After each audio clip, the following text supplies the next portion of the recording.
Next we're going to tie a Eumer shrimp tube. Some people call it the crayfish tube. It reminds many of a sinking bomber. We put the inner sleeve in, melt it into the back of the fly. Melt that plastic tube and it'll mushroom around. And next we put in the hook holding tube.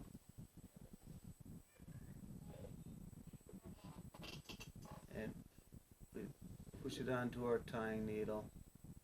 Nice and snug so it doesn't come loose during tying. The tube has a nice groove in the back. We'll start tying in the back.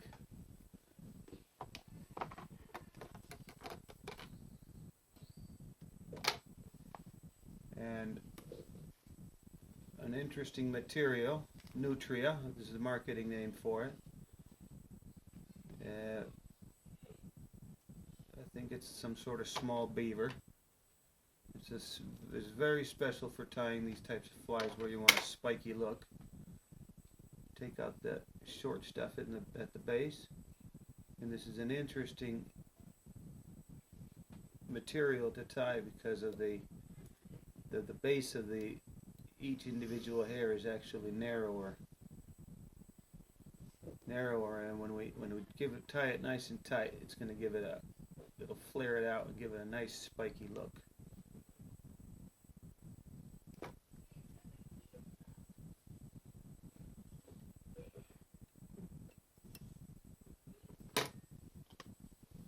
Next we tie in, we take out some crystal flash, one piece about 15-20 centimeters, and we tie it in, bring it back, and cut those to the same length, and these are going to stay out. They're going to be longer than the rest of the fly. Next is we'll tie in a piece of wire. This case is La Cartoon's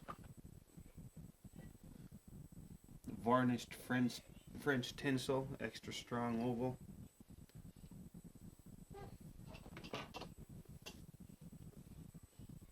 Here I like to use that dark dubbing. We'll dub that in, and we're going to dub the entire body of the shrimp, and we're going to come all the way down to the front plastic, all the way down to the plastic tube here.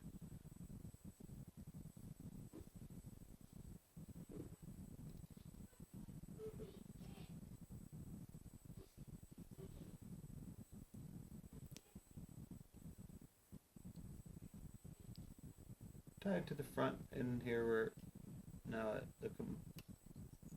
completely on the plastic tube now. Next we tie in a hackle. This is from a rooster, so you don't want it too long. Tie that in, and we're going to bring it a couple times around, or once around in the front, and then we work our way all the way to the back of where we started the fly, and we'll give it a good spiky look all the way towards the back. Notice how I bring it in one direction, the hackle, and in the other direction we bring the wire to hold it in.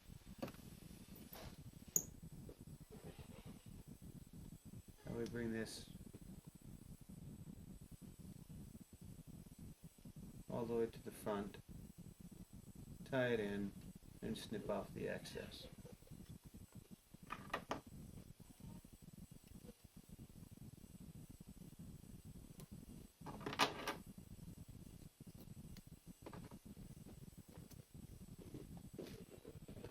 Here we want to brush it out.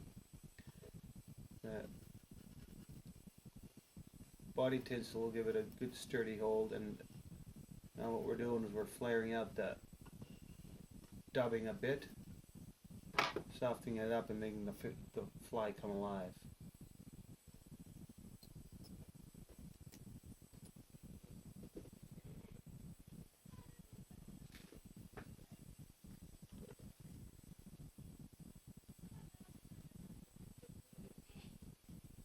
we take out another piece of nutria.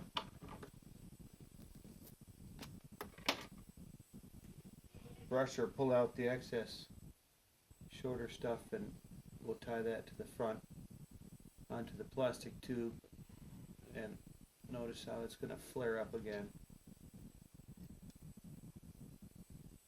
over the top of the fly.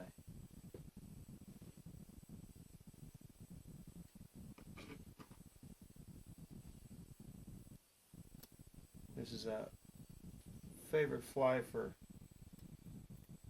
most salmon fishermen in Scandinavia, and is actually catching on all over the world for salmon, especially for salmon. And now we're going to finish this off with just whipping it, and we can varnish, tie it off, use varnish if we want to,